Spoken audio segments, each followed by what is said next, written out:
montagne de la Table en Afrique du Sud. La presqu'île du Cap offre une nature exceptionnellement riche et variée.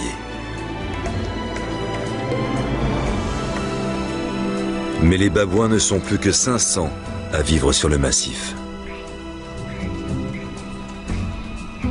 Entourés de maisons et de routes, les derniers singes partagent leur territoire avec les hommes.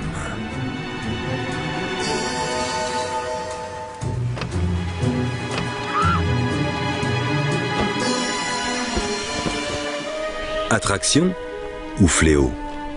Voici l'histoire du clan des Smiths, une bande de singes parmi les plus célèbres d'Afrique du Sud.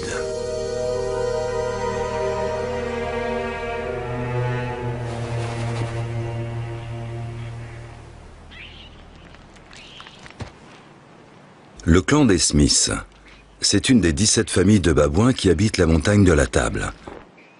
Elle est composée d'une trentaine d'individus qui ont élu domicile dans une caverne au-dessus de la Smith Bay, la baie qui a donné son nom au clan. Ils sont les derniers de leur espèce dans la région. Considérés comme nuisibles, les babouins ont longtemps été chassés, mais depuis 10 ans, ils sont une espèce très protégée au Cap.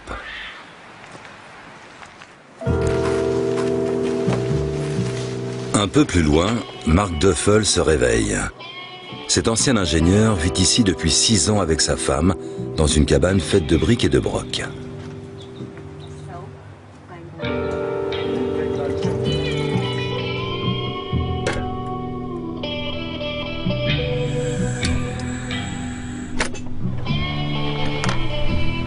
Mark est costaud et n'a peur de rien. Même les boss du clan le respectent. Il a étudié de près les habitudes des animaux et avec le temps, il est devenu un spécialiste des babouins. Ses compétences sont très recherchées dans la région. Le travail de Mark consiste à éloigner les babouins des hommes.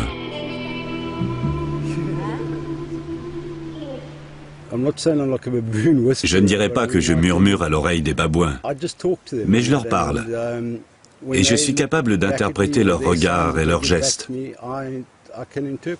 Peut-être que je me trompe, mais je crois qu'avec les babouins, je m'en sors vraiment bien. Non loin de sa cabane, Mark a installé un piège photographique. Jour et nuit, l'appareil se déclenche quand un animal passe devant l'objectif. Les photos permettent à Mark de recueillir des informations sur le clan, sur sa taille et les individus qui le composent. Les Smiths n'ont plus peur des hommes depuis longtemps. Les plus surveillés sont les mâles alpha, les mâles dominants. Ils sont marqués à l'oreille et portent un émetteur autour du cou. Ces singes sont les auteurs de si nombreux délits qu'ils mériteraient amplement d'avoir un casier judiciaire.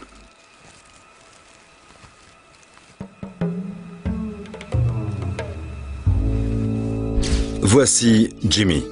C'est un solitaire, sa spécialité, cambrioler les maisons. Fred au long doigt est un as pour ouvrir les voitures. Quant à Merlin, c'est la terreur des restaurateurs.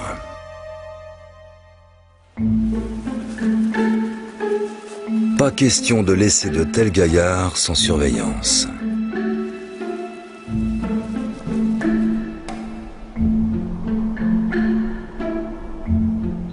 Esme Bimish est chercheuse à l'Université du Cap. Elle fait partie d'un groupe d'études sur les babouins.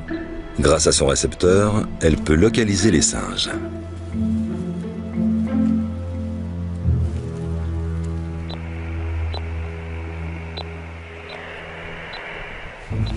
Le territoire du clan s'étend sur plusieurs kilomètres carrés. Les animaux ne sont pas faciles à repérer. Fred, Merlin et Jimmy partent parfois seuls en expédition. Grâce aux données qu'elle réunit, la biologiste espère mettre en place un plan de gestion de ces animaux multirécidivistes.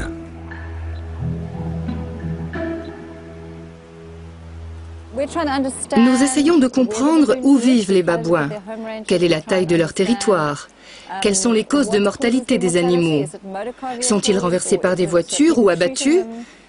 Nous essayons aussi de voir comment les gens se comportent avec eux.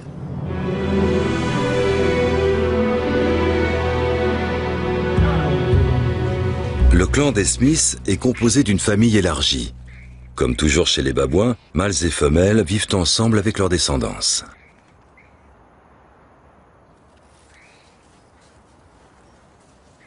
Les mâles les plus forts commandent le groupe. Les babouins forment des sociétés soudées et très hiérarchisées.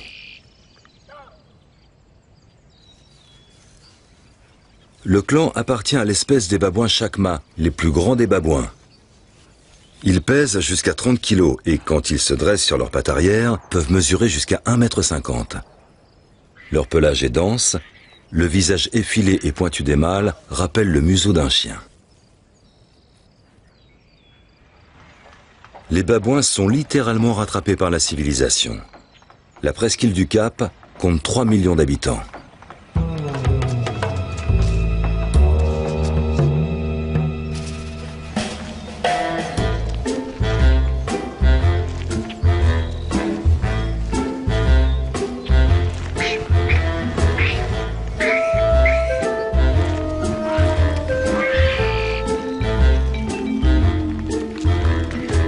Il y a désormais des routes et des habitations sur le territoire des singes, et cela éveille leur curiosité.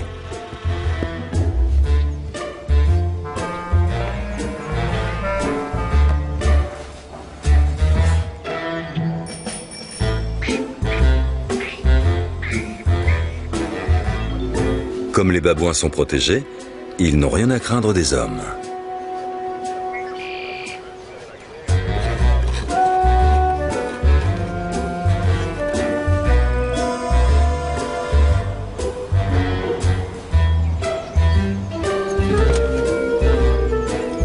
Pour les singes, tout devient un terrain de jeu.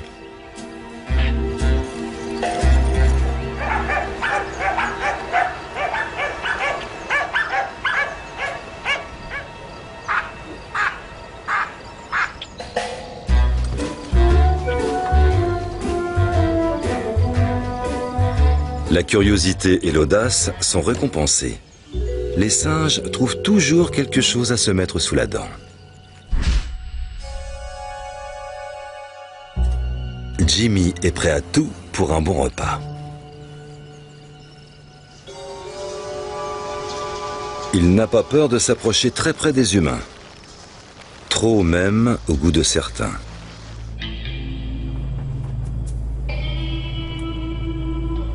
La carabine à air comprimé de Mark Duffel est armée de balles en caoutchouc. Il n'a aucunement l'intention de tuer.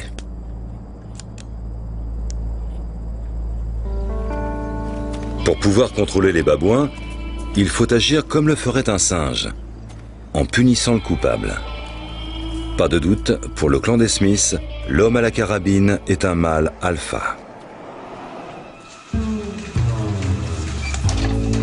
Jimmy pille tout ce qu'il peut, rien ne l'arrête. Lorsqu'il était jeune, il escaladait même les façades des immeubles pour entrer dans les cuisines.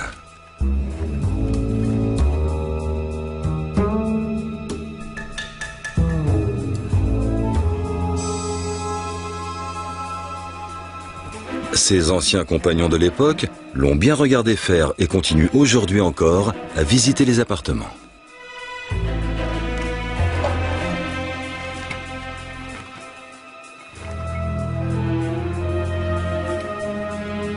Les singes prennent tous les risques. Et surtout, ils n'ont aucune peur des humains. Avec le temps, certains d'entre eux ont développé des aptitudes étonnantes.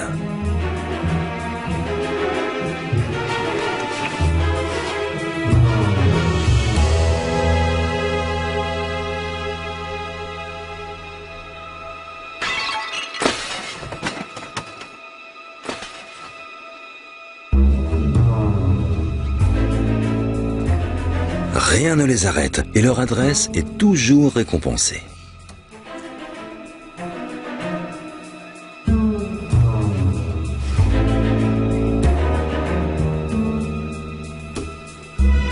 Les assauts sont bien orchestrés. Les voleurs se déploient très rapidement. Il n'y a pas de temps à perdre. En moins de 30 minutes, l'affaire est réglée. Esme Beamish a constaté que le système de fast-food est très rentable pour les singes. Un paquet de pain équivaut à 4 heures de recherche pénible de nourriture dans la nature.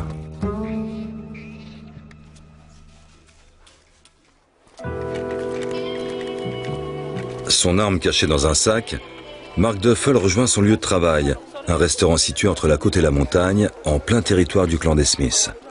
Le lieu est très fréquenté par les touristes. Mark surveille les environs. Il sait que les odeurs du restaurant attirent tout particulièrement un des caïds du groupe. Son odorat développé lui permet de sentir le moindre fumet à 3 km à la ronde.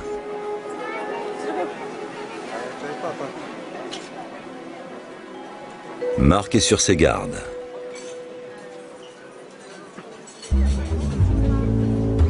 Vers midi, Merlin arrive. Il ne lâche pas des yeux les tables bien garnies. Impossible de dire à quel moment il va attaquer. Les singes changent de tactique tous les jours. Les babouins sont des animaux très intelligents. Chaque jour est un jour nouveau. Chaque jour, ils inventent quelque chose. Et ils vont essayer encore et encore, jusqu'à ce qu'ils y parviennent. Il se passe quelque chose à l'arrière du restaurant. Le gérant est nerveux. Et il a de bonnes raisons de l'être.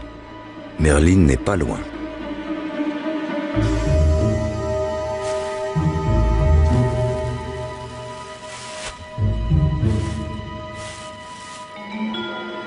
Mark n'a pas encore repéré Merlin.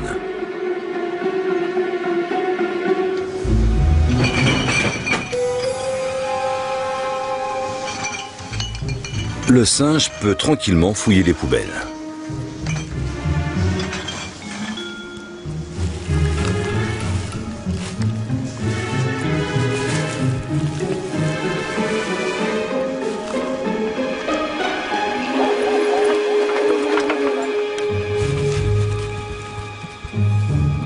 Mark arrive trop tard.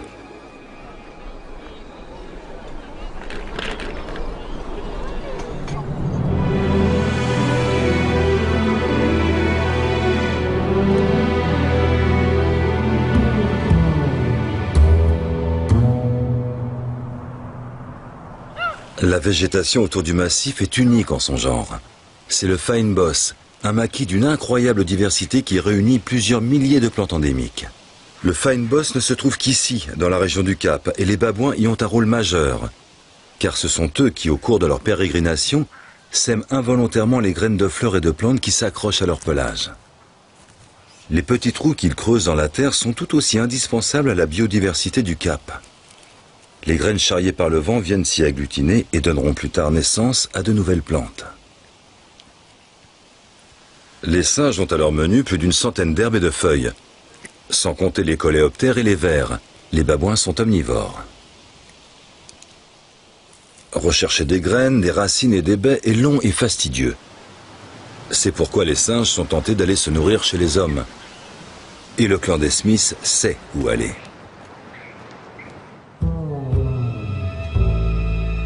La Happy Valley, la vallée heureuse, est dans leur ligne de mire.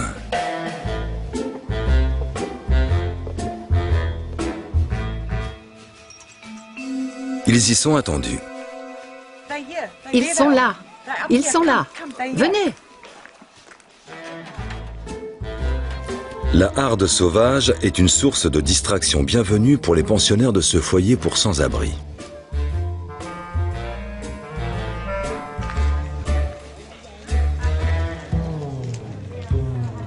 Beaucoup de gens ont pitié des babouins.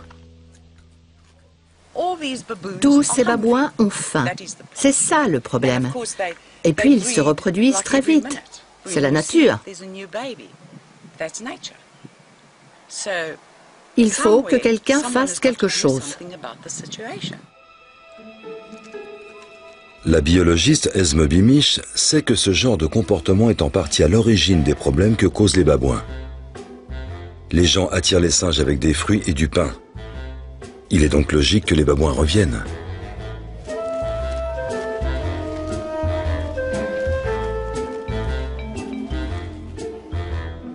Les petits l'apprennent très tôt. Chez les humains, la nourriture a bon goût et s'obtient facilement. Du coup, ils grandissent sans crainte des hommes, et c'est un problème. S'il vous plaît, ne nourrissez pas les babouins. C'est interdit. Nous pouvons porter plainte contre vous. Les animaux n'ont pas besoin de vous, ils sont bien nourris. Mais il n'y a rien à manger dans les montagnes. C'est faux, il y a plein de nourriture là-haut. En partageant leur nourriture avec les singes, les hommes se déprécient à leurs yeux. Car chez les singes, celui qui donne volontairement sa nourriture est forcément tout en bas de l'échelle sociale. Les singes perdent alors tout respect pour les hommes. Ils vont devenir dangereux et il va malheureusement falloir les abattre. Il faut que les gens aient conscience de ça. Ils pensent qu'ils rendent service aux babouins, mais en fait, ils signent leur arrêt de mort. Esme Beamish analyse les données qu'elle a recueillies à l'Université du Cap, et notamment celles sur les causes de la mortalité des animaux. Elles sont multiples: accidents de voiture, empoisonnement, abattage illégal. Il arrive aussi que les singes soient victimes des chiens ou encore d'électrocution.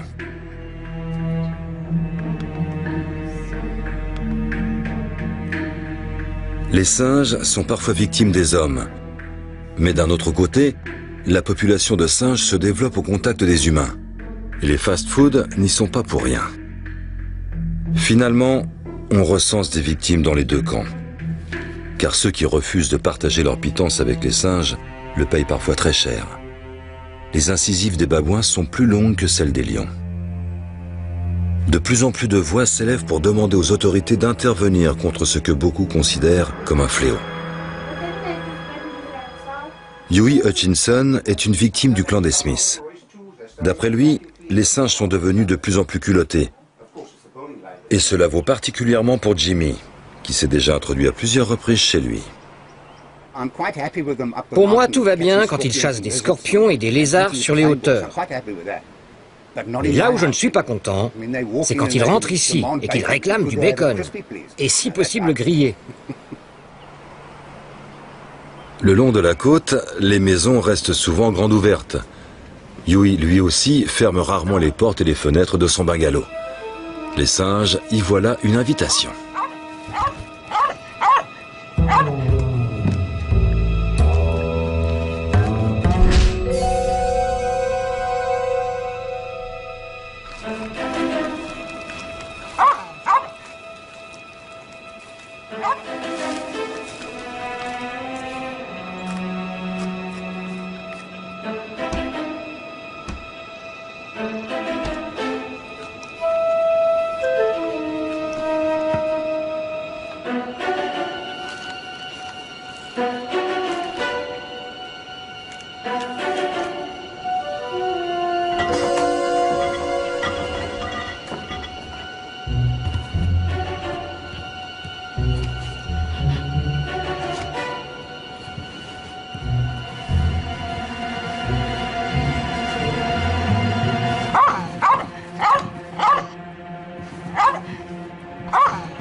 Avant que la montagne de la Table ne soit classée parc national et que les babouins deviennent une espèce protégée, les habitants du coin faisaient appel à un chasseur.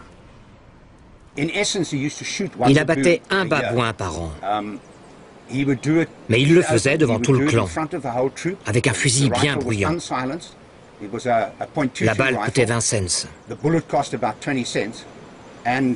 Et ensuite, on ne voyait plus les babouins pendant 8 à 18 mois. Il faut traiter les babouins comme on traite les criminels. Je ne veux pas vivre avec des criminels, ni avec des babouins. La municipalité ainsi que les associations de protection de la nature ont décidé de réagir. 60 hommes issus des townships du Cap ont été recrutés et formés. Aujourd'hui, ils surveillent 8 groupes de singes. Leur mission est de garder les animaux à distance des hommes. Leurs interventions rapides maintiennent la pression sur les singes, qui du coup font moins de dégâts. Oswald Bongani fait partie de la milice anti-singe. Il est à la recherche de Fred, l'as du cambriolage de voitures. Du matin au soir, 3 hommes suivent le clan à la trace. Ils sont équipés de radioémetteurs et de bâtons. Les armes sont interdites. Les babouins sont très malins. Les hommes de la milice doivent se faire leur place au sein du groupe. Il faut faire comprendre au mâle dominant que c'est vous qui êtes le boss. Voilà pour la théorie. Dans la réalité, le travail de la milice n'est pas simple.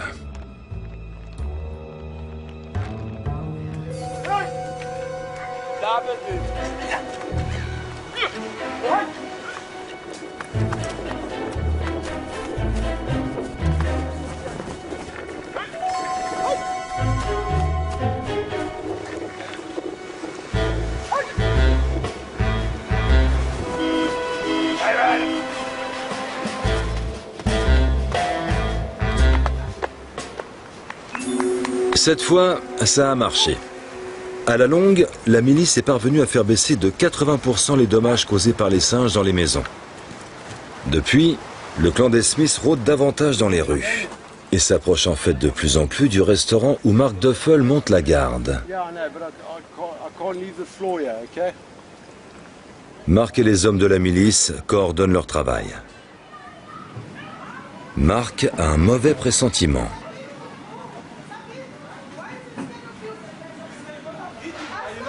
À l'heure du déjeuner, de bonnes odeurs s'échappent de la cuisine.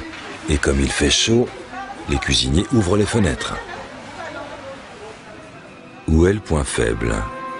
Comment échapper à la vigilance de Mark? Il ne peut pas être partout. Il a trouvé. C'est l'as des cambrioleurs, c'est Jimmy.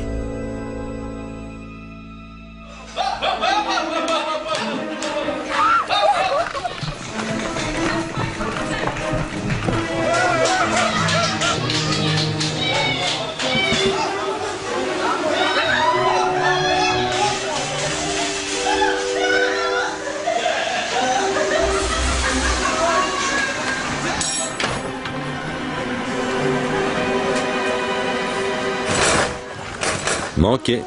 Jimmy s'éloigne.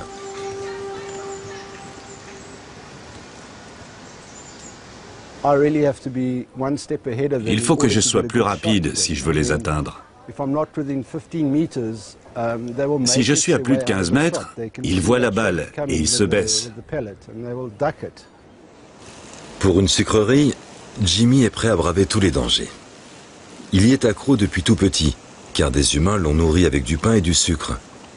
De nombreux singes souffrent de malnutrition. Ils prennent du poids et souffrent de problèmes dentaires. Accidenté, empoisonné ou euthanasié, le laboratoire récupère les dépouilles des singes. Ce mâle est mort heurté par une voiture. Esme Bimish collecte des données qui peuvent la renseigner sur l'âge, l'état de santé et le rang de l'animal dans le groupe. En analysant les facteurs de mortalité des singes, elle espère mieux connaître leur mode de vie.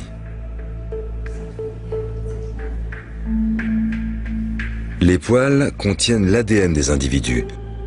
L'analyse des échantillons permet de déterminer les liens de parenté entre les animaux.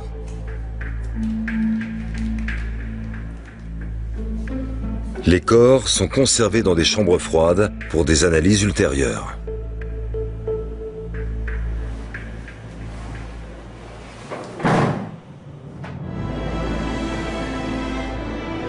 À quelques 30 km du centre-ville et de l'université, il y en a un qui prépare un mauvais coup.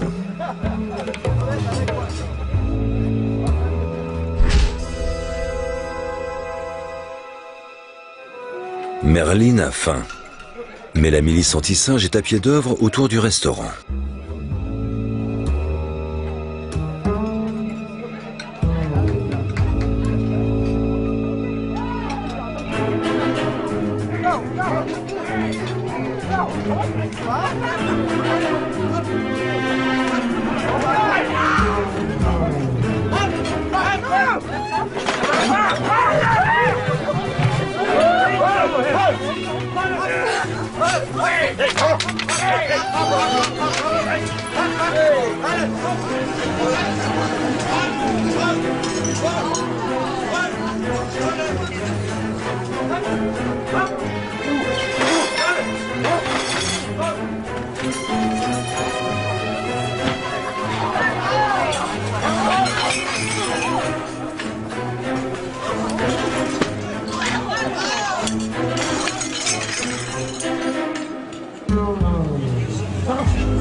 Le singe est plus rapide. Pour les clients, une fois la frayeur passée, les singes deviennent une attraction. Ils ne se doutent pas que l'attaque de Merlin n'est peut-être qu'une manœuvre de diversion. Mark est nerveux. La situation va vite devenir incontrôlable. Il n'a pas le choix.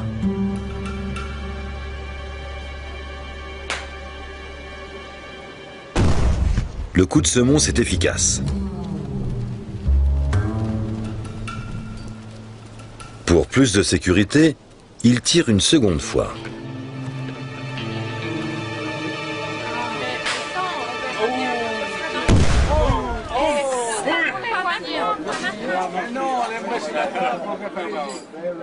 Il explique ensuite aux clients du restaurant les raisons de son geste.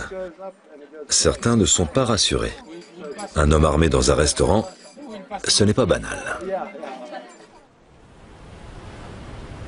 Les singes ont fui, pour l'instant.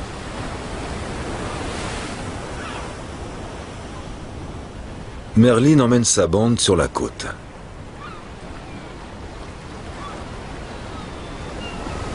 Contrairement à la plupart des autres babouins, le clan des Smiths se nourrit également sur la plage.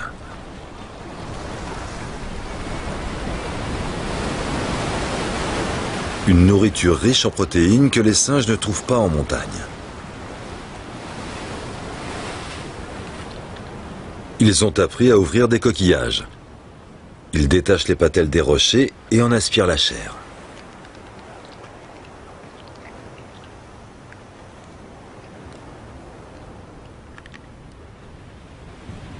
Ils apprécient aussi les moules qu'ils arrachent grâce à leurs doigts puissants, avant de les ouvrir avec leurs longues canines. Comme toujours, les petits apprennent en regardant les grands.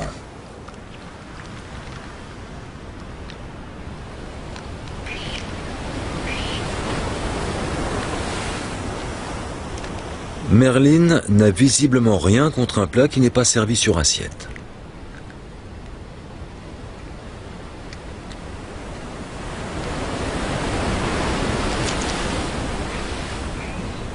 Les singes ne peuvent venir ramasser des coquillages qu'à marée basse. Ensuite, c'est l'heure de la digestion.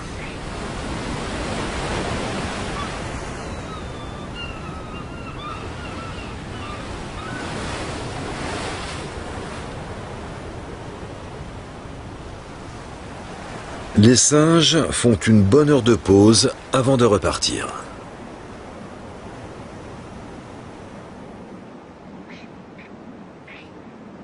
Pour accéder à la montagne, ils n'ont pas d'autre choix que de passer par les habitations.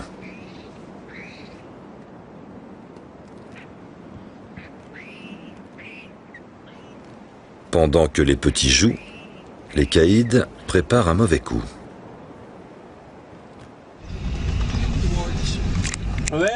La milice anti-singe est en alerte.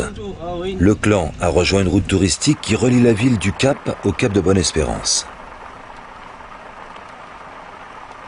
Ce qui attend la milice n'est pas une partie de plaisir. Les hommes savent ce qui se prépare.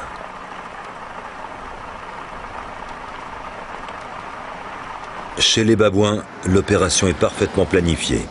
Sous un soleil de plomb, ils s'assoient au milieu de la route et bloquent la circulation. Chaque année, des dizaines de milliers d'automobilistes se font prendre au piège. L'important, c'est d'avoir l'air mignon et complètement inoffensif.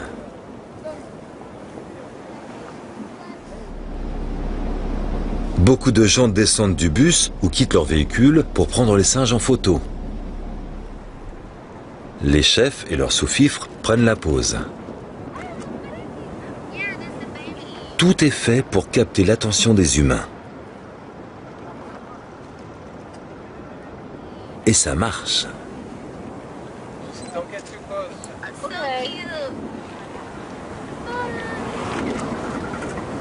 Les babouins sont une des grandes attractions du parc naturel.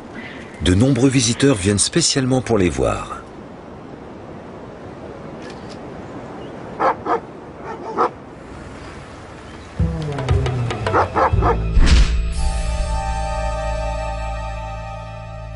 Fred est le premier à bouger. Il profite de la situation pour inspecter une moto.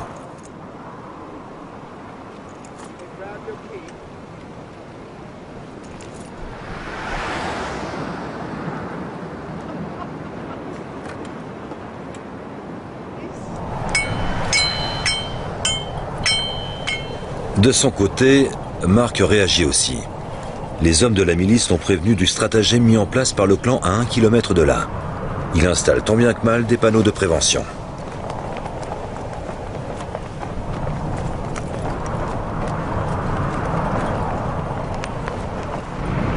Dès qu'il en a l'occasion, Mark essaie de mettre en garde les touristes contre les singes. Car personne ne se doute de quoi un mâle comme Fred est capable.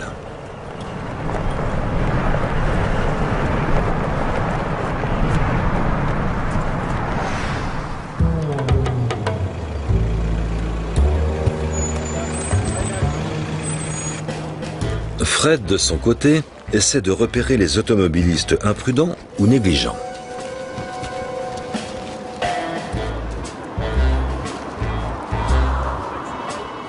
Fermez les portières!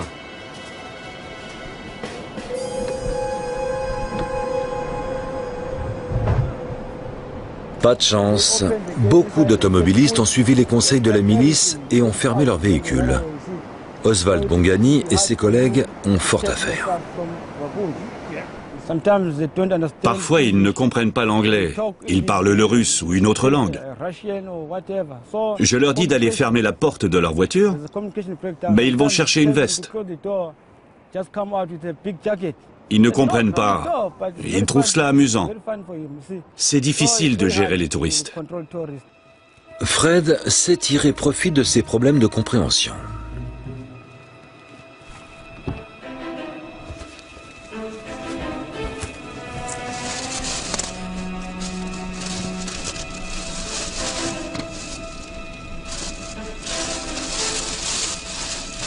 Une fois le voleur à l'intérieur du véhicule, les hommes ont du mal à le déloger.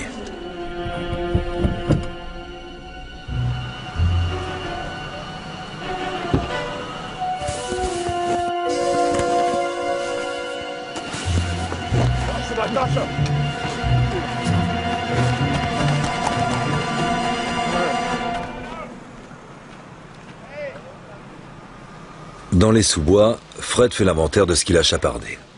Les téléphones portables et les portefeuilles ne l'intéressent pas. C'est déjà ça. Les jeunes observent fascinés les gestes du prince des voleurs.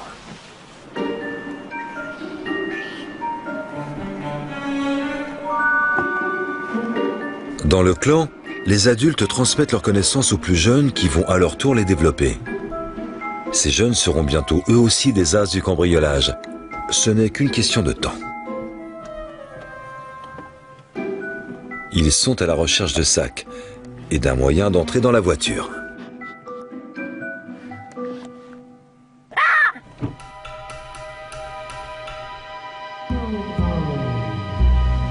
Sous les yeux attentifs de Fred, les jeunes s'exercent.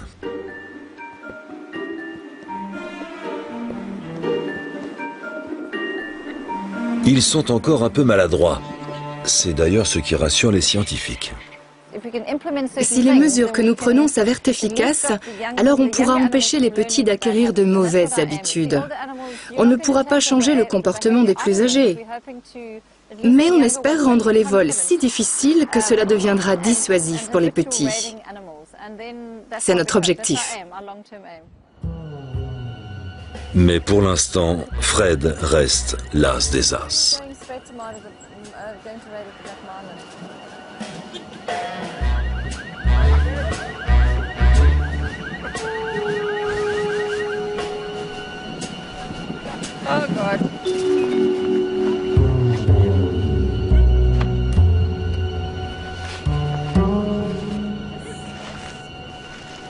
La milice ne peut rien faire. Esme Beamish tente de calmer les touristes. Ils récupéreront très vite leur sac, dès que Fred aura fini son exploration.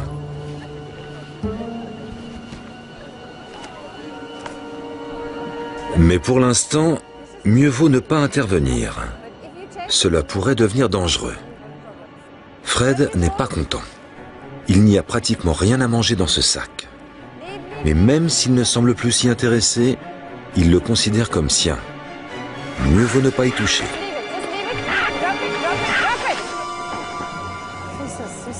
Voilà qui aurait pu très mal finir. Dans ce genre de situation, les babouins associent les humains, les voitures et les sacs à de la nourriture. Si vous essayez de prendre cette nourriture, ils attaqueront. C'est difficile pour les hommes de la milice de gérer les singes. Il faut qu'ils trouvent un autre moyen de les faire partir.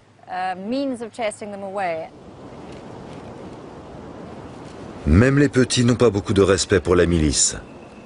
Les hommes aimeraient bien être équipés de tasers, afin de se protéger, mais aussi pour éloigner efficacement les singes.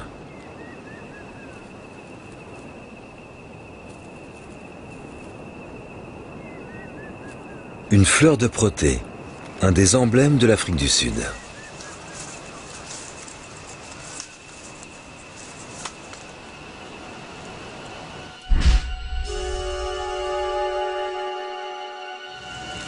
Merlin en raffole, et quand elle pousse devant les restaurants, les délicieuses fleurs donnent une raison supplémentaire aux singes de venir, aux grandes dames de Marc.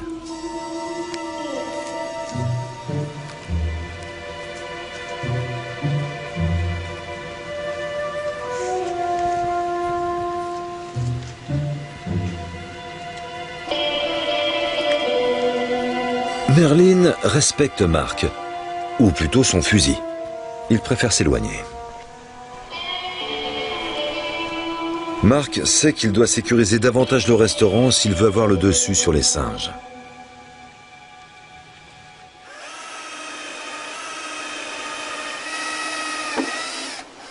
Il bloque les fenêtres afin qu'elles ne s'ouvrent plus entièrement. Les gérants du restaurant ont déjà perdu plusieurs milliers d'euros à cause des vols.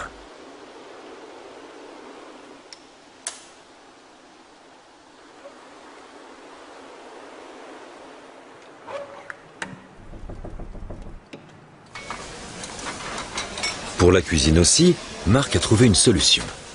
À l'avenir, Jimmy aura du mal à pénétrer dans ce qui ressemble de plus en plus à une forteresse.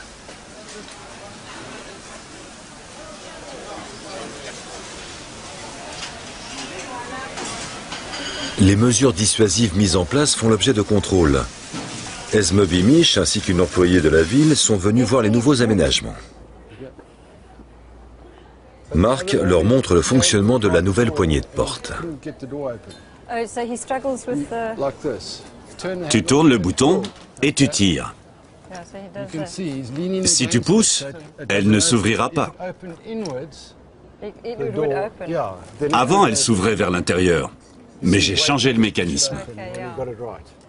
Des empreintes sur la fenêtre de la cuisine trahissent le passage de Jimmy. Qu'est-ce qu'il vient chercher ici? Du poisson, des pommes de terre, tout ce qui est chaud? Il cherche des frites et je ne sais pas trop quoi. Des légumes? Oui, des légumes, du raisin, et en sortant, il pique encore du pain.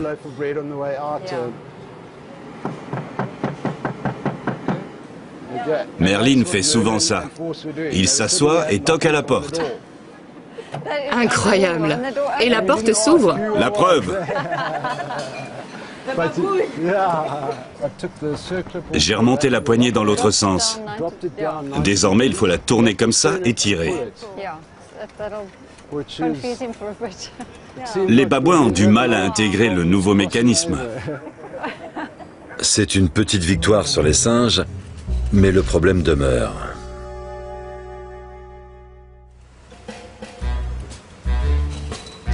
Si Marc est parvenu à sécuriser le bâtiment principal, le bar extérieur reste accessible. Et Merlin en profite.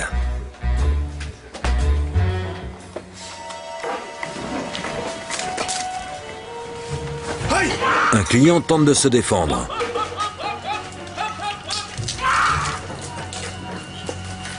Ce n'est pas sans risque.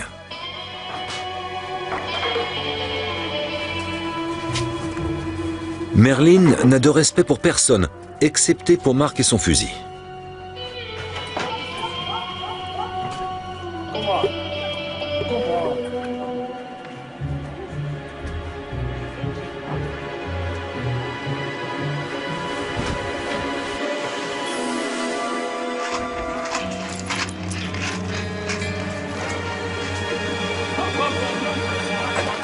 Cette fois, Merlin est touché, mais Mark n'est pas dupe.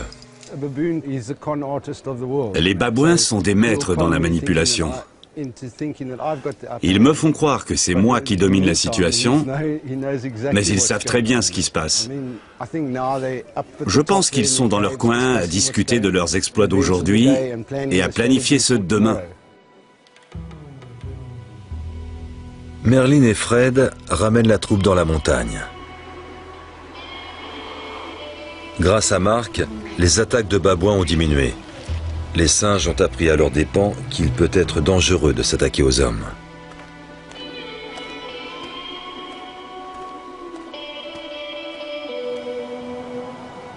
Si la milice et les gens comme Mark parviennent à remettre les babouins à leur place, les singes et les hommes pourront peut-être cohabiter en paix.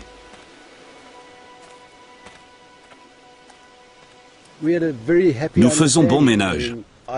Moi, je vis ici et les babouins vivent là-bas. Nous respectons chacun le territoire de l'autre. Je n'ai rien contre le fait qu'ils passent devant chez moi. Mais qu'ils ne viennent pas me voler quelque chose. C'est mon territoire. Ne venez pas sur mon territoire, sinon je vous chasserai. Pour le clan des Smiths, l'avenir est incertain. Mais les descendants de Fred, Merlin et Jimmy ont leur destin en main. Si les jeunes ne perdent pas tout respect pour les hommes, et si les hommes permettent aux singes de rester des animaux sauvages, s'ils n'en font pas des mendiants, s'ils ne les approchent pas trop, alors les babouins pourront continuer à peupler la montagne de la table.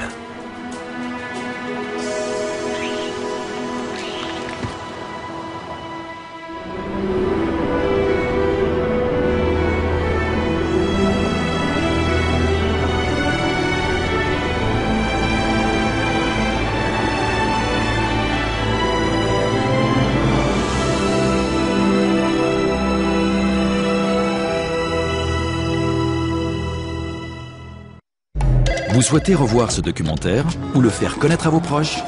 Retrouvez-le gratuitement dès demain sur notre site ledoc.ch.